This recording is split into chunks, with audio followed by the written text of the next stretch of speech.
Amen. Sino sa inyo naniniwala mga kapatid, ang ating pag-aaralan ngayon is an oxygen for your soul.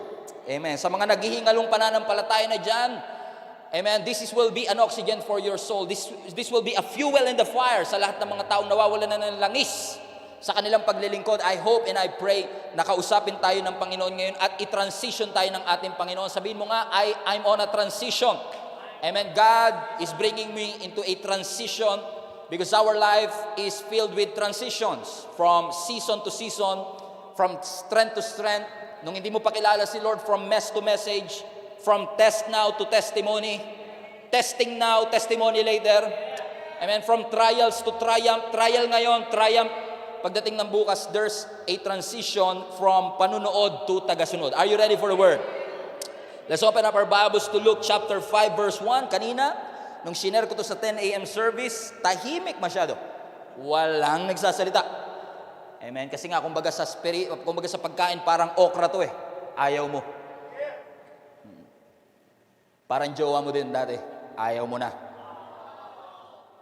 Parang manliligaw mo. Busted. Luke 5. Okay, magre-react na halata eh.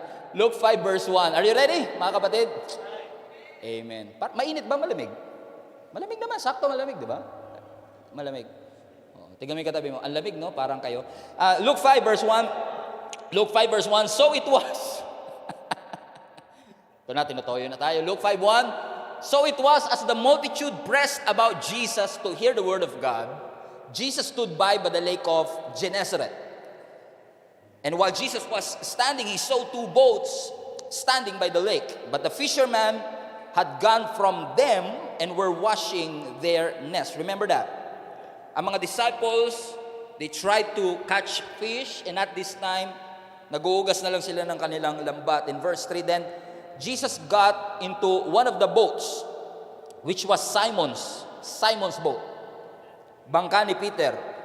Of all the bangka out there, bangka ni Peter.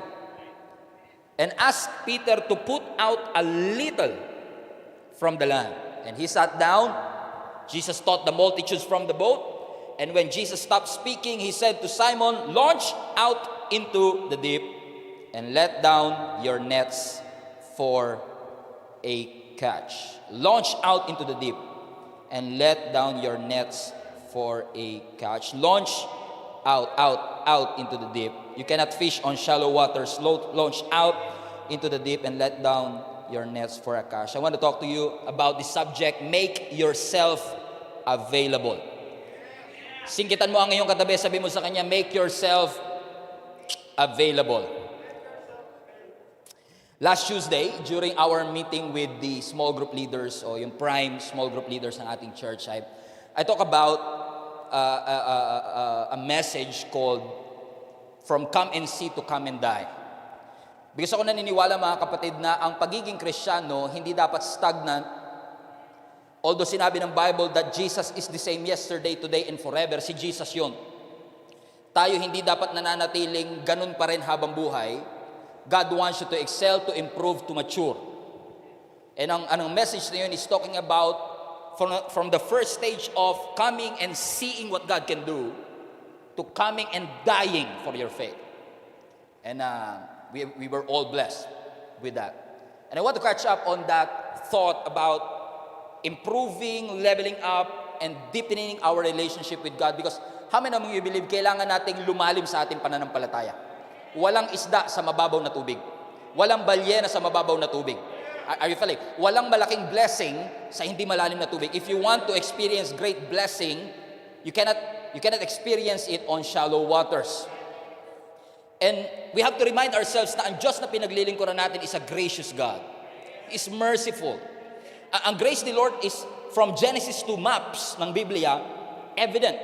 When you look at the story of the Israelites coming out of Egypt papunta sa Promised Land, we all know the story, 40 years in the wilderness. Nung paglabas sila ng Egypt, papunta ng Promised Land, it's supposed to be an 11-day journey.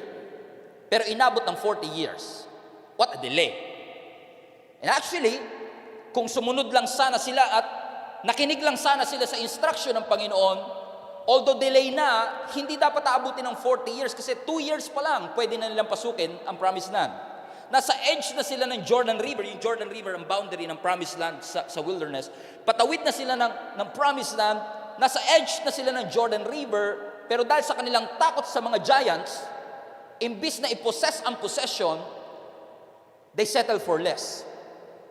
Mas pinili nilang magpaikot-ikot sa wilderness for another 38 years. At marami sa atin ay ganito ang sitwasyon. Mas piniling magpaikot-ikot sa parehong boyfriend, sa parehong trabaho, sa parehong circumstance, rather than i-possess ang pinangako ng Panginoon sa kanilang buhay. That's for you. Pero ang kagandahan nito mga kapatid, even though hindi nila sinunod ang Panginoon, even though they were supposed to be in the Promised Land 38 years earlier, hindi sila iniwan ng Panginoon. Sa gitna ng kanilang paikot-ikot, sa gitna ng kanilang so-called pagsuway, nandun ang Panginoon sa wilderness kasama nila. Ang Diyos hindi nag-antay sa promise na sinabi, sige kung kailan kayo ready, tsaka nila kayo pumunta rito. Sinamahan sila ng Panginoon sa desert for another 38 years. For a total of 40 years. Ano mga pruweba? Ang kanilang damit, hindi na luma. Ang kanilang mga tsinelas, habayanas, hindi na upod. Nag-joke naman ako. Ang kanilang habayanas, hindi na upod. 40 years. Ang gandang business nito. Kung may negosyo ka, di ba? Tsinelas na hindi na uupod, desert pa. 40 years. Kung hindi Diyos yun, sino yun? Diyos ang nag-sustain sa kanila. Diyos ang nagbigay sa kanila ng pagkain nung gutom sila. At nung nag-crave sila sa meat, kasi sawa na sila sa bread, ang Diyos gracious, binigyan pa rin sila ng meat to eat. So, sobrang daming blessing. Nasabi na scripture, yung quail, yung kwek-kwek, yung quail, kwek-kwek, okay. Yung quail, sobrang dami, hindi na nila kailangang yumuko. Kasi, abot na nila, nakatayo pa lang sila. Ganun kadami. Bumabaha ng pagpapala in the midst of wilderness. I say that again, in the midst of wilderness. Pag sila'y naiinitan dahil sa araw, may cloud by day. Pag sila'y nalalamigan sa gabi, may fire by night. For 40 years, hindi sila iniwan ng ating Panginoon. What makes you think, mga kapatid, na 4 days pa lang na hindi parang sumasagot ang Panginoon sa'yo, iniwan ka na ng Panginoon? Look at this, 40 years. Hindi sila iniwan ng ating Panginoon. My point is this, even in the wilderness, God is with them. It's not God's best for them, kasi ang gusto ng Panginoon, nasa promised land na sila, but He is with them.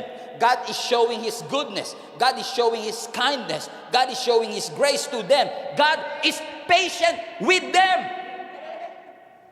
Ang haba ng pasensya ng Diyos sa kanila at hinintay ng Diyos until they made it to the promised land. Until they decide to go to the promised land. Kung pwede lang, mas maaga sana nilang na-experience ang blessing ng Panginoon. But delayed happens when you settle for less. Delay happens for your case when you settle for less. I've been prophetic, hindi ako propeta, but I've been prophetic for the past few weeks that 2021 is going to be a year of greater things. 2021 is going to be a year of greater blessing. Greater breakthroughs. God is calling our church to go deeper and further to experience the greater. And we should not settle for less. Katulad ni Adan at Eva, they settled for less. They had a perfect relationship with God. Pero ipinagpalit nila sa mansanas. Not mansanas, obviously. Come on, man. Hindi mansanas, syempre. Pero you get what I mean. Pinagpalit nila yung perfect relationship para sa pansamantalang kaligayahan. Huwag na huwag mong ipagpapalit. Ang gusto mo talaga, sa gusto mo lang ngayon. Viral na yan, baka ikaw hindi pa alam. Amen? Don't settle for less. Huwag kang mag-settle sa religion at hindi mo ma-experience ang relationship with God. Yung okay na sa'yo yung pasimba-simba lang kahit hindi mo naranasan ng Diyos. Don't settle for less.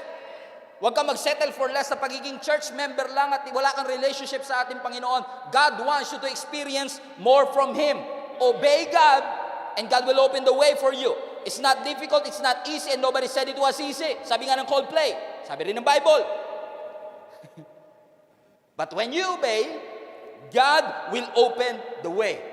Sumunod ka lang sa Panginoon at sinisiguro ko sa iyo, lahat ng in-install ng Panginoon para sa iyo at para sa iyong pamilya, mararanasan mo. Pero pag sinabi nating sumusunod tayo sa Panginoon, ano bang ibig sabihin nito?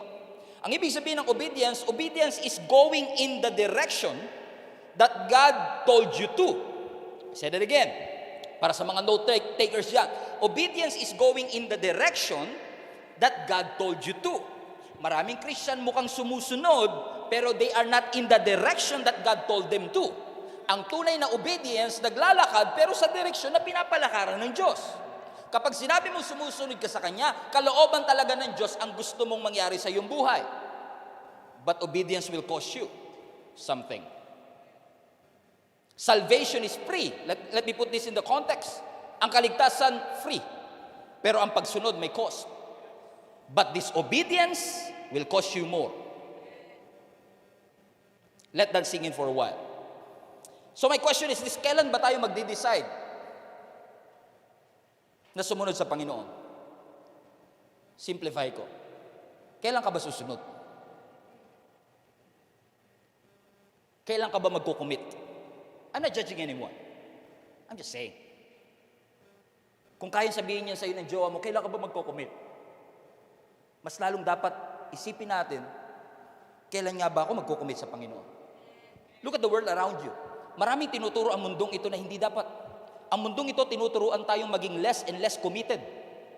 Kasi ngayon, ang daming option, madaling palitan. Pag di mo na type, dispatchay na natin yan, another one. Di natin gusto yung palabas, scroll up. Di mo gusto yung video, next video. Di mo gusto yung channel, flip it. Di mo gusto yung kulay, change it. Parang ang bilis-bilis, kaya walang committed sa isang channel. Walang committed sa isang church. Walang committed sa isang asawa. Come on, somebody. Because this society is teaching us to be less and less committed. Parang ayaw na nating mag-commit. Napansin niyo ba? Kapag committed ang isang tao, it shows. Pag committed sa iyo ang asawa mo, it shows. It's evident. Kapag ang isang tao committed sa Diyos, it shows. Pero kapag hindi ka committed, it also shows. Masalata. Pag hindi ka marunong mag-commit. Ang commitment pa naman, hindi yan parang ilaw na may on and off. Na kapag gusto mo mag-commit, on. Pag ayaw mag-commit, off. Pag Sunday, on. Pagka Tuesday, off. Commitment doesn't have an on and off switch. I want to encourage you. In case you're sad and lonely and don't want this message, kung di kayo sasagot, I'm continue to preach this hanggang magalit kayo sa akin at mag-walk out kayo palabas, I want to encourage you to be committed to the eternal things. Huwag temporal, dapat eternal. Huwag immediate, dapat ultimate. Kung ano ang ultimate plan ng Diyos, huwag sa immediate, huwag sa madalian, huwag sa na microwave. Huwag nating ipagpapalit ang mga bagay na mabilisan. Kasi sa totoo lang, iba na ang version ng Christianity natin ngayon sa version ng Christianity na gusto ng Diyos sana na maranasan natin. Kaya nga sa Luke chapter 5, I love this. Kasi habang nagpipreach ang ating Panginoong Yesus, people are flocking in. Punong-puno. Ang mga tao punong-puno kasi gusto nilang marinig ang ating Panginoong Yesus. They are excited to hear from Jesus. And how I wish, mga kapatid, ang mga Kristiyano nowadays, excited pa rin makinig ng salita ng Panginoon. They are flocking in, wala nang pwesto si Jesus, hanggang si Jesus napapa-atras na sa shore. Pero ang sabi ng scripture, nung nakita ni Jesus ang bangka ni Peter, how many among you believe walang aksidente? Sa atin, that is a divine encounter. Nung nakita ni Jesus yung bangka ni Peter, He asked Peter to use his boat para maging platform like this one, where Jesus can preach. And it's one thing for God to ask you to do something. It's another thing for you to allow God to use you. Magkaiba yung sinabihan ka ng Lord magpagamit sa ikaw na nag-decide na magpagamit. Kasi kahit sabihin ng Lord, I want to use your boat, Peter, and Peter would say, Lord, don't you notice we are washing our nets and we are puyat in all of that and hindi pa kami nakakainom ng vitamins and I want to go home, you know. There are a lot of boats in there. Ang dami namang boat dyan. Bakit yung boat ko pa? Our boats are, you know, not good. But you know what? Peter allowed Jesus. I said it again. Peter allowed Jesus. And if you would just allow Jesus to use your life, you will be a blessing. If you will just allow. So in other words, nung inalaw ni Peter si Jesus na gamitin yung kanyang bangka, yung kanyang pagsunod, yung kanyang pag-aalaw kay Jesus na gamitin yung bangka, brought and opened a miracle for him and his family. Because when you obey, you're opening the door of miracles for your family, my friend. Sumunod ka lang, magugulat ka, yung pamilya mo pagpapalain ng Panginoon. Unfortunately, that's not the case and that's not the story for most of us. Sa maraming Kristiyanong kilala ko, not you, perfect kayong Christian, hindi kayo nagkakamali, malapit kayo kay Lord, tight kayo ni Lord, hindi kayo to. Pero for most Christians that I know, we are so consumed of, they call it consumer Christianity. Parang yung consumerism, parang gusto nating consume ng consume, kain ng kain, grab ng grab, atin lang to, at ayaw natin mag-share, ayaw natin mag-invest, laganap, kalat sa simbahan. Addict ang maraming Kristiyano sa consumer mentality. Gusto ko ma-feed ako, gusto ko yung message ni Pastor para sa akin, hindi para sa katabi ko, para sa akin lang yan, at pag masama, para sa iyo yan, hindi sa akin yan. Consumer mentality. Want to consume, kain ng kain. Addict, kain. Sorry. Sabi ko katabi mo, diet na tayo. Exercise. Okay, consumerism. Ayaw mag-participate. Gusto makareceive ng blessing. Kilala ba kayong ganyan? Sa ibang church, kilala kayo. Wag dito, wag niyong bubuko. May kilala ba kayo mga kapatid? Gusto lang mag-consume, gusto lang makahingi, gusto lang makatanggap. Pag nag-pray, Lord, I want this, I need this, nothing wrong. Pero huminto na doon ang pagiging Christian. Hanggang doon na lang ba talaga? But how many among you believe if you want the fullness of His blessing and breakthrough, you need to partner with God.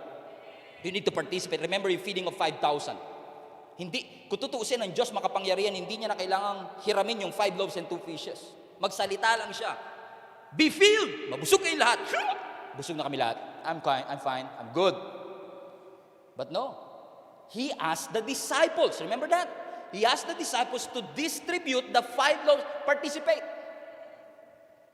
Gusto mo na miracle? Participate. Be involved. Be part of what God is doing. Fortunately, yung nasa likod mo ayaw mag-invest. Ayaw mag-share.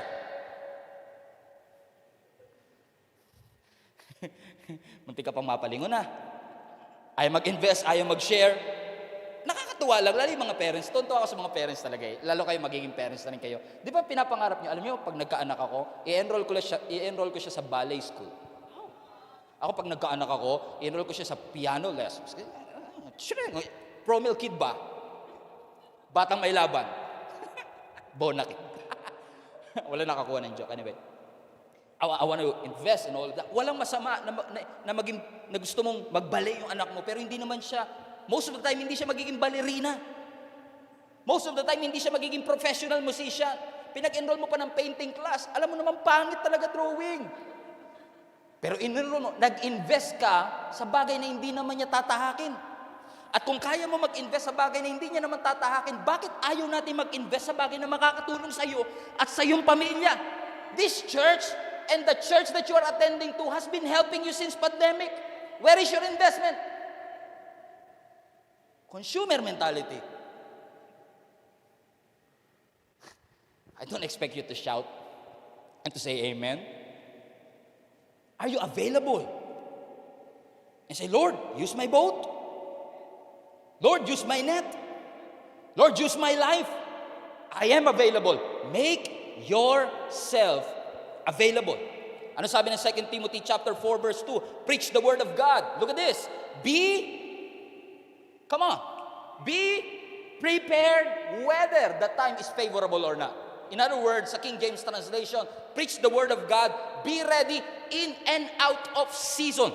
Walang pinipiling season ang pagpipreach ng gospel. That's what this verse is talking about. Kaya kung walang pinipiling season, dapat lagi kang handa. Available.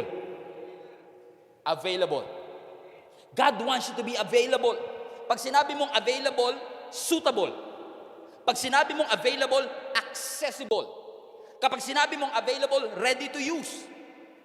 Pag sinabi mong, Lord, I am available anytime na gamitin ka ng Lord, available. Yun ang available. Hindi yung kung kailan mo lang gusto. Come on, somebody. Magba-Valentine's na. Yung iba sa inyo naka-reserve na kayo ng upuan sa favorite nyong restaurant. Kasi gusto nyo, pagdating nyo sa restaurant, merong available na upuan. Wala nagpapareserve ba? Tinignan ng babae yung lalaki, nagpa-reserve ka ba? Man, because we want to have an available seat. Pag sumasakay ka, you want available seat. Naiinis kapag walang available. Come on. Amen. Ang sabi rito, be prepared. Preach the gospel in and out of season. Bakit? Pag sinabi mong available ka, accessible ka, ready to use by God. And when you say you're available, you are making room for the Lord in your life. Pag sinabi mong, I'm available, Lord, kahit 6 months from now, 2 months from now, next week, use me. Sinabi ng Lord sa iyo, preach the gospel to your family. Next week. No. Be available. God will use you to save your family. Be available. Pag tumawag ang Panginoon, say amen. Pag tumawag ang Panginoon, sabi mo, here I am. Come on. Si Samuel, nung tinawag siya ng Panginoon, ang sabi ni Lord kay Samuel, Samuel, Samuel. Pag inunit lang Lord pangalan mo, matakot ka. May pagtawag. Samuel, Samuel. Tumayo si Samuel ngayon, pumunta kay Eli, yung mentor niya. Tinatawag niyo po ako. Sabi ni Eli, hindi kita tinatawag. Tulog uli si Samuel. Tinawag uli siya ng Panginoon, Samuel, Samuel. Tayo uli si Samuel, pumunta kay Eli. Tawag niyo po ako. Ano po yun? And then sabi ni Eli, di ako tumatawag sa'yo 3 beses. Ang sabi ni Eli, pag may tumawag pa rin sa'yo, sabihin mo, here I am. Talk to me. Nung tumawag uli ang Panginoon, sabi, Samuel, Samuel, ang sagot ni Samuel, here I am. In other words, I'm available.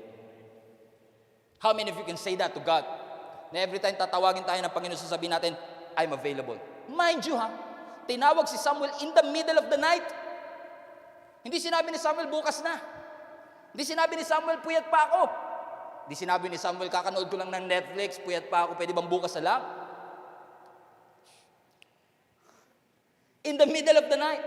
Ibig sabihin ng available, kahit tawagin ka ng Lord, in the middle of something, in the middle of circumstance, in the middle of drought, in the middle of your weakness, you can say, here I am. I am available. Si Mary, we all know Mary, mother of Jesus.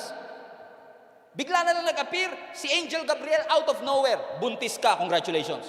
Sabi kay Mary, teka lang, si Mary engaged kay Joseph. Meron silang invitation, may caterer na nakapag-down payment na sa venue. Tapos sabi ni Angel Gabriel kay Mary, okay, you will bear a son and you will call him Jesus. He will become the Savior of the world. Wow, easy for you to say. What a task. Congratulations. Pero instead of complaining, instead of sasabihin, Lord, engaged na ako. Lord, what will people say? Imbis na sabihin ni Mary na, yung invitation namin nakalat na, kakancel ko. Yung Zoom account, nagbayad na kami. Ang sabi ni Mary, be it unto me according to your word. In other words, let your will be done. I am available. When Paul was called, he was a murderer, blasphemer, ang dami niyang pinatay. But when God called Pablo, he followed Jesus immediately. That's why years later he said, follow me as I follow Christ. Because he followed Christ, because he made himself available, nagamit siya ng Panginoon, and 66% of your New Testament was written by Paul. I'm available. That's why Luke chapter 5, I love this. My question is this, bakit sa dami-dami ng bangka dun sa shore, yung bangka ni Peter na nagamit? Kasi yun lang ang available. Your availability is a platform for God to show His glory. You might be great in what you do, but if you're not available, it's nothing. God is not looking for your ability. He is looking for your availability. No matter how gifted you are, it's not your ability, but your availability that matters. When I started this ministry, when I start serving the Lord, literally, tanungin niyo yung isa sa mga broadcast natin, he knew me. Ever since bata ako si Kuya Butchoy. Kuya Topper, bago na pala. Hindi na pala Butchoy. He knew me. I know nothing. Sa kanya pa nga ako magpaturo mag-gitara. Sa kanya pa ako nagpaturo mag-tambourine, mga exhibitionist. I don't know anything. I'm just available. I'm always there. Kahit na hindi available yung nakaschedule. Because I made myself available. At kung lagi kang available, mga kapatid, sinasabi ko sa iyo, malayo ang pagdadalhan ng Panginoon sa iyo. Sa Luke chapter 5, Jesus commanded Peter, okay, I want to use your boat. Pero look at verse 3. Verse 3, please. Luke 5:3. Then he got into one of the boats, which was Simon's. Look at this. Look at this. Watch this. Don't miss this. And he asked Peter to put out, let's say that, put out a little from everybody. Everybody read, please. Put out, 1, 2, 3, go. Put out a little. In other words, okay, I'm not asking you much. Just push it a little further. Just konti lang. Hindi naman kasi demanding si Lord. Alam niya kung ano kakayanan mo. Alam ng Lord, konti lang. Okay lang. I'm not forcing you to do it. I'm not demanding you. Just put a little in the land. But look at this. Ang agenda ni Peter at that time, maghugas ng net. Tapos na sila eh. Pero na-realize ko, pag tinawag ka talaga ng Panginoon, maaabala ka sa agenda mo. Ulitin ko ulit. Pag tinawag ka talaga ng Panginoon, maaabala ka sa agenda mo. Even, to prove this to you, even Matthew, one of the disciples of Jesus Christ, when he was called, he was busy doing other things. Look at Matthew 9:9. As Jesus went on from there, he saw a man named, Matthew, which is a tax collector, sitting at the tax collector's booth. Look at this. Go back please. When he saw Matthew, ano yung last part? Matthew was sitting at the tax collector's booth. In other words, he was working. Nagtatrabaho si Matthew eh. And then dumating si Jesus. As I said, pag may calling ka, masisira agenda mo eh. Look at this. Follow me. And Matthew, got up and followed him. Can you just imagine kung gagawin mo ito sa opisina mo? That while you're working, okay, boss, I resign. Bakit? Tinatawag ako ni Lord, I follow Him. Can you imagine if that happens? I'm not saying mag-resign ka, ibagsak mo yung folder sa harap ng boss mo at mag-resign. I'm not saying that. But I'm just proving a point to you, mga kapatid, na ang mga disciples, nung sumunod sa Panginoon, iniwan nila ang kanilang nets, iniwan nila ang kanilang boat, iniwan nila ang kanilang karir, ang kanilang pamilya, ang kanilang business, ang kanilang pera. And maaaring hindi natin kayang gawin yung ginawa ni Matthew na magbabagsak tayo ng folder sa harap ng boss natin, pero pwede mong iwanan yung kasalanan, yung ego, yung pride, yung hindi pagpapatawad, and selfishness. There is a consistent command for us to follow Jesus. Because for Matthew, because for Peter, God's interest must be first. God's interest must be first before our own. Naalala ko nung online service po tayo, minsan pag nag-church tayo, worship service, nagmamanicure, pedicure habang nag-worship. Yes, Lord. Come on.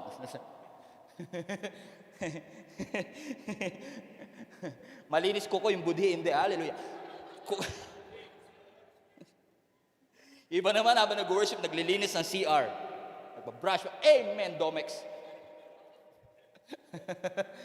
Iba, nagluluto, nagla-lunch. And I'm not saying it's wrong. Hindi ko sinasabing mali, pero ang sinasabi ko lang, bakit pag kay Lord, laging divided ang attention natin? Why can't we give? Suggestion. Ba't hindi natin kaya magbigay ng 1.5 hour every week? Man lang. To have an undivided attention and say, Lord, ang 1 p.m. to 2:30 p.m. is all yours. Wala ko ibang iisipin. Ikaw lang. Para pag uwi natin, masasabi talaga natin, I'm blessed. Iba nagkuko. Hindi ako na-bless. Nagkuko eh. Because you have your undivided attention. Alam mo, na-realize ko kahit sino worship leader, kahit sino preacher, kapag yung focus mo talaga nandun, may matututunan. Mangungusap talaga ang Panginoon eh. Hindi naman natin pwede sabihin kay Pastor Stephen lang talaga nangungusap ang Panginoon eh. Yun nga lang, wala kang focus. Hindi kayo ito, iba to. Let's give God our undivided attention. Hindi tayo ang pipili ng araw kung kailan lang natin gusto maging Kristiyano. Hindi tayo ang pipili ng verses na gusto lang nating sundin. Hindi tayo ang pipili ng araw na sisipagin tayo mag-devotion. Sasabihin natin, Pastor, I'm only here for benefits. Gusto ko lang ng benefits ba? Miracles. But I don't want to involve, to participate. Kaya sabi ni Jesus one time sa Matthew 16, I love this. Verse 24, then Jesus said to his disciple, everybody read please, if any of you wants to be my follower, hindi ka sa Instagram pupunta, hindi ka sa Facebook pupunta, hindi sa Twitter pupunta, hindi sa TikTok pupunta. Hirap maging follower sa TikTok nowadays. Kahit pagka kasi sa TikTok, kahit follower ka, napapakaimbot ka. Know that? Follower ni Jesus, pero grabe. Sabi ni Jesus, if you want to be my follower, you must give up your own way. Strong words. Give up your own way. Take up your cross. Follow me. Take up your cross. Of course, nakasuot nga yung cross eh. I don't just take up the cross, I wear the cross. Kasi ang cross sa atin ngayon is a symbol of hope. Pag may cross, may Jesus, may pag-asa, may forgiveness. But back then, ang cross is a symbol of death. Pag crucified, condemned. Kriminal, may kasalanan. Siguro na-imagine ko yung mga disciples, Lord, are you serious about this thing? Take up my cross and follow you? Hindi ba sapat na nagsisimba kami, Pastor? I'm not saying I'm against pagsisimba. We should go to church as much as we can, especially if it's safe. But proximity in the church doesn't make you a Christian. Proximity in the church doesn't make you a follower of Jesus Christ. Showing up in the church doesn't make you a follower of Jesus. Hindi porke nagpapakita, disciple.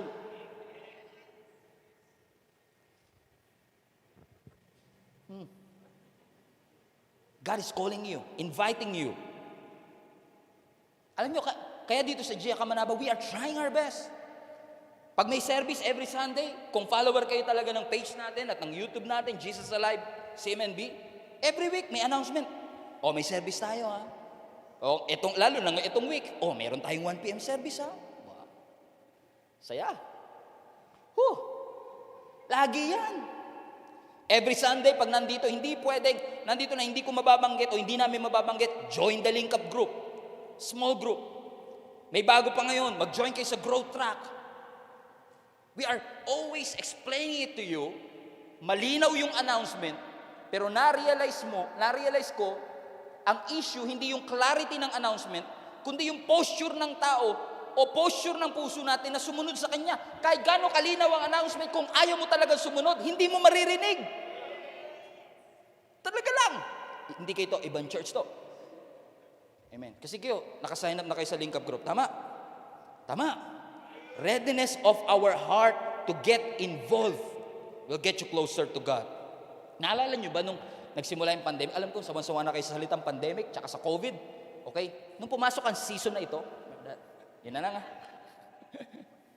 Naalala nyo nung pumasok ang season na ito? Nung March 15 to be exact. Yung ating kauna-unahang pure online worship experience. Remember that? Na walang announcement kasi yung prior to that week, we are expecting nakakabalik pa tayo sa physical. And then the government announced, cannot go back anymore. Kinanta natin kanina, can't go back to the beginning. Tayo yun eh. Can't go back anymore. Sabi ng government, okay, you cannot go outside.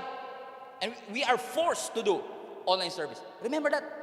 Na-realize ko, nung March 15, lahat, and I mean it, lahat ng church online, lahat ng mga simbahan na may church online, ang tataas ng views. Skyrocketing. Yung mga dating nagka-views lang na 20, 30, naging 100, 150, 200. Yung dati tayo na 150, umabot ng 800. Interesting. Ano kung bakit? Lahat confused. Lahat takot. Lahat naghahanap ng kasagutan. Napansin nyo lately?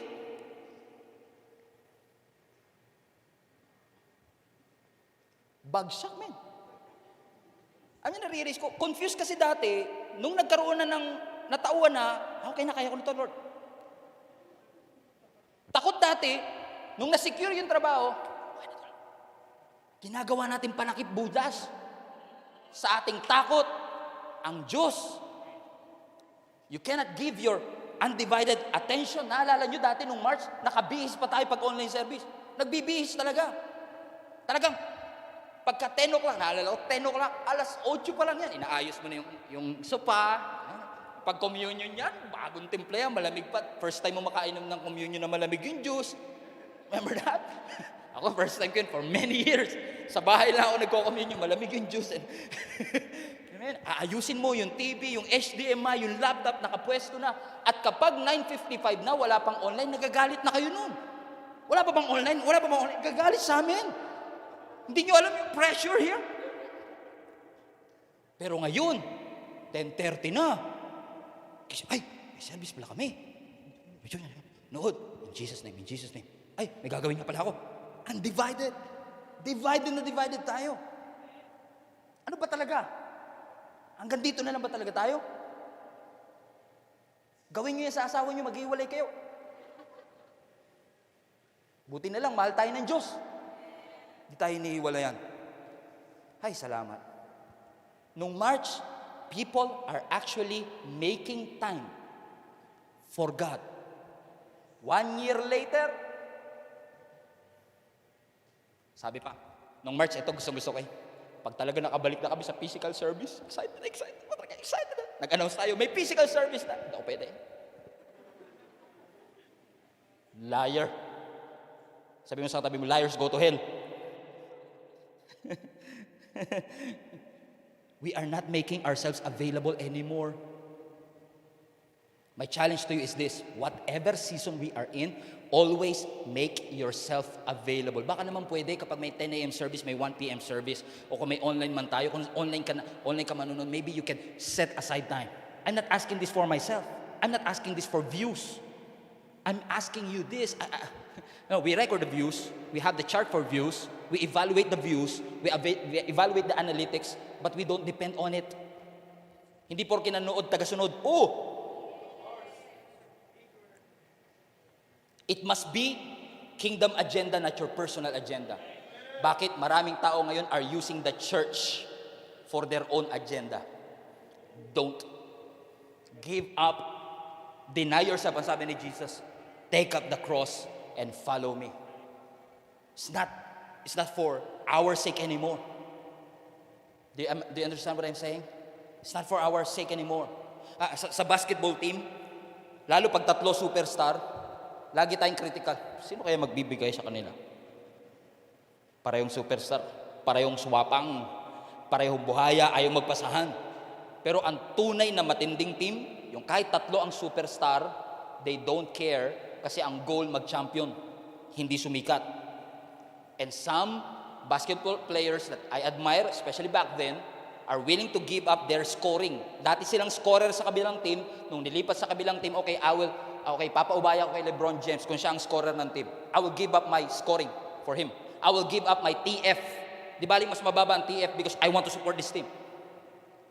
They are willing to sacrifice their own fulfillment so that the agenda of the team will happen. If that's exactly what the church would do, if that's exactly what the Christians would do, mapupuno talaga langit, overflow. Hindi na natin mag-hashtag punoy ng langit, magbawas tayo sa langit. Dami na masyado. Bawas 30 points ka. I'm just kidding. But you know what I'm saying? If we will just be the salt and the light of this world, if we will just decide to deny ourselves so that we can fulfill the singular purpose of the Lord in our life, sinasabi ko sa inyo, marami talaga magaganap. Unfortunately, minsan ang tao ngayon, di kayo ito kayo magalan, di kayo ito, ibang church to. Kasi kay perfect kayo, hindi kayo nagkakamali, malapit kayo kay Diyos, kay Lord. Umaten lang ng 2 beses sa isang buwan, Lord, napaglingkuran kita. Gusto ko malood eh. Lord, grabe. Mapa-sign of the cross ka eh. Grabe, iba to. May anointing to. Because we make service to God. Really? Can we really help God? Actually, kahit anong gawin natin, kahit anong buti natin, kahit anong galing natin, wala lahat siya sa Panginoon. Sa lahat ng bagay na ginawa niya sa buhay natin, wala yan. And we cannot sacrifice our comfort, let alone supporting the church. Mahirap para sa atin. Ay, nako. Gusto lang natin mag-comply, ayaw natin mag-commit. Pag anniversary nandyan, anniversary nyo, kayo. Valentine's nandyan. Pero pag ibang araw, wala. Mas malupit nun, wala nang alagi, Valentine's wala pa din. Tapos, pero boyfriend tawagan nyo. Mahal, sweetheart. Sweetheart, din naman kay sweet. Mahal, hindi ka naman niya mahal. Darling, pero iba-iba naman darling.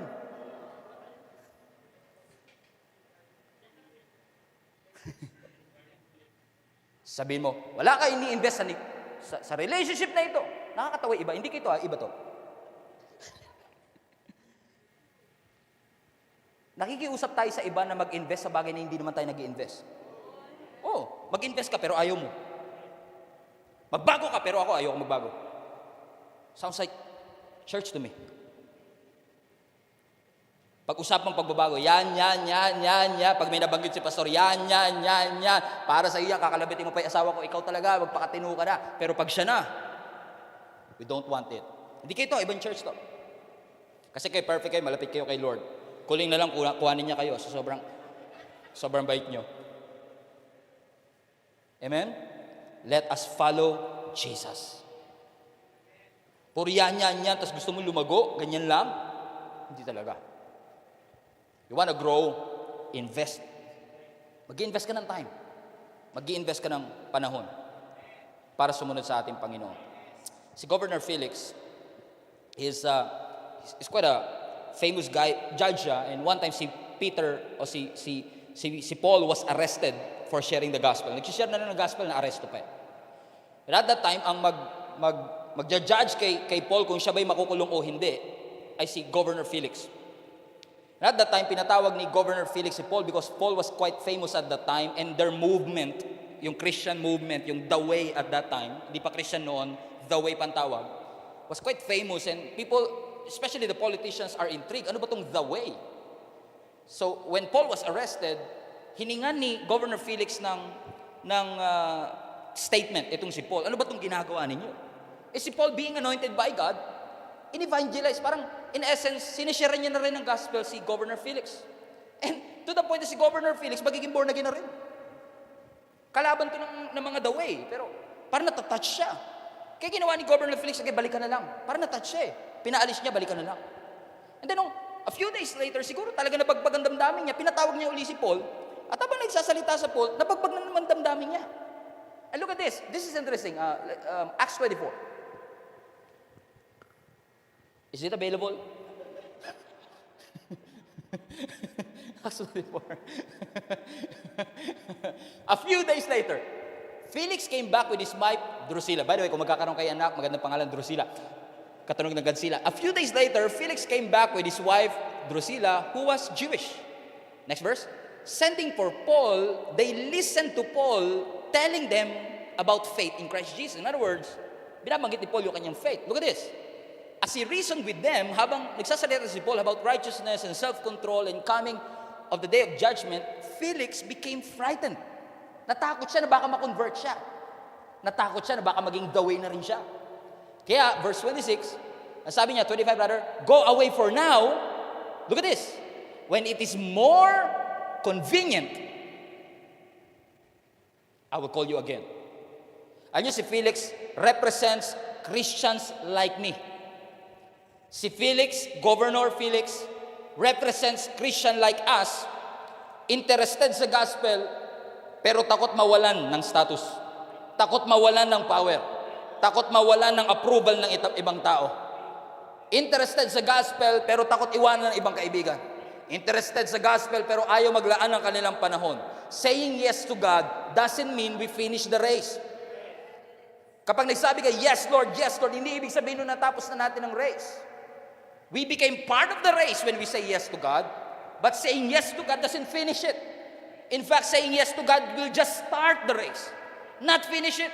So when we say yes to God, He is asking for our undivided attention and say, Lord, I want you to be part of my life. Tulad ni Peter, and I will close with this, si Peter when he was called together with John and James, ang sabi ni Scripture, ang sabi ni Jesus, come follow me, and I will make you fishers of men. And watch this. Nung sinabi ni Jesus yon, ang sabi ng Scripture, immediately, say immediately. Come on, immediately. Immediately, they dropped their nets and followed Jesus. Wow. At the peak of his business, He dropped everything. Kakahuli lang nila ng maraming isda. History yun. Hindi ko basta-basta pwedeng iwanan, kakapromote ko lang. Kakahit lang namin ang pinakamataas na sales ever. And sabi ni Jesus, follow me. And Peter what? Drop everything. And by the way, immediately, he dropped their nets. And possibly hindi naman tayo mga fisherman, wala tayong nets. But probably may addiction ka, drop it. If you want to follow Jesus, drop it. Sabihin niyo malakas, drop it. Kung may pride ka, drop it. Wala tayong lambat pero meron tayong pride, drop it. Drop your ego, drop it. Meron kang hindi pinapatawad na tao, may grudges sa puso mo, drop it. Want to follow Jesus? Drop it. Drop it. Do this with me. Drop it. Drop it. Ang dami nagagalit audio. Drop your addiction. Drop your pride. Drop your ego. Drop your personal agenda. Drop that negative thoughts. Iwanan na. Sabi ng scripture, di ba? And then when you follow Jesus, let us lay aside every weight that is slowing you down. It is slowing you down. So sabi ng writer ng Hebrews, let us lay down. Drop it. Lay down, let down everything that is slowing you down, especially the sin. Kaya nga di ba yung mga police, pag may mga weapon yung kalaban, tututukan, sumuko ka na, drop your weapons. Because you have to drop it. If you want to surrender to God, you need to drop it when you want to honor God. And that's interesting to me, maraming Christians na nag-claim, tinawag sila pero ayaw nilang i-drop yung mga bagay na ito. Kaduda-duda ang pagtawag kung wala kang i-drop. Kasi ang lahat ng tinawag may i-drop. Kasi lahat ng calling may conviction. At lahat ng conviction nagre-result sa change. May calling pero walang condition. Conviction, kaduda-duda. When God called you, God will place conviction in your life to drop it. And when you drop it, your life will be changed. And if you allow God to move over your life and say, I am available. I am available, Lord. Alam ko matagal na akong in bondage of this addiction, matagal na akong in bondage of these things. I want to drop it. Ayoko na magpaalipin, ayoko na magpakadena. But for some people that I know, they would rather be in chains than be changed. Drop it. Pag nakorek, nagagalit, sasabihin nila, magbabago na lang ako ng simbahan kasi para sa kanila, mas madaling magbago ng simbahan kaysa magbago ng buhay. So instead of dropping it, they drop the church. They quit church. You have to drop it. Sabihin nyo, drop it. Drop it. Because if you will drop it, God will bring you level up. Glory to glory. Grace to grace. Deeper, further. 2021. Sabihin nyo, I want deeper. I want further. Amen. Sino sa inyo gusto nyo mas malalim, mas malawak, mas malayo, mas greater ang pagdadala ng Panginoon sa atin? And let's close with this. Sa Luke chapter 5, let's go to verse 3. I told you to remember this. Luke 5 verse 3. Then he got into the boats, which was Simon's. Look at this. Anong unang command ng Panginoon sa kanila? He asked him to put out a little. Say little. Say little. Konti lang. But look at verse 4. From little to look at this. When he had stopped speaking, he said to Simon, launch out. So from little to launch out. May progress. May improvement. God might not force you to do it, but God wants to invite you. Go deeper. Ang Diyos, hindi tayo tinawag para magtayo ng mga nice building. Ang Diyos, hindi tayo tinawag para magtayo ng magagandang church building. Maganda na meron tayong may mga building, pero ang Diyos hindi tayo tinawag para maging admirer. Ang Diyos hindi tayo tinawag para maging fan base. Tayo ay tinawag ng Panginoon to be a follower of Jesus Christ. Pero pastor, hindi ako katulad ni Samuel, hindi ako katulad ni Moses, hindi ako katulad ni... Yeah, hindi tayo katulad nila. Pero merong sa ating something na alam ng Diyos na pwede niya magamit, and if you will just allow Him and be available to Him, God can use you mightily to bless other people. Hindi mag-aas sa'yo ng something na alam niyang hindi mo kayang i-produce. Ano ang sabi ng Scripture? Ang sabi ng Scripture kay Peter, come follow me, I will make you fishers of men. Fishers of men. So from fishers of fish to fishers of men. Change. Transition. Progress. Fishers of fish. Come on. Fishers of men. Fishers of fish. Fishers of men. Fishers of fish. Fishers of men. Anong common word? Men. Fishers of fish. Fishers of men. Napansin nyo, hindi tinanggal ng Lord yung fishers? Kasi God knows that's their ability. Hindi tatanggalin ni Lord ang pinag-aralan mo para sumunod sa Kanya. Hindi tatanggalin ni Lord yung love mo sa isang bagay para sumunod sa Kanya. In fact, God will use what you know to glorify the name of Jesus. Hindi niya tatanggalin yung skill mo, yung creativity mo. Hindi niya tatanggalin yung diploma mo, yung education mo. God will use your education. God will use what you know so that the name of God will be glorified in your life. God will use your old skill to use the new things that God has for your life. Hindi lang niligtas ng Lord ikaw, niligtas niya pati skills mo, pati giftings mo. Hindi mawawala. You just need to follow Jesus. You just have to say, Lord, my net is available. My boat is available. My heart is available. My time is available. My schedule is available. I am available.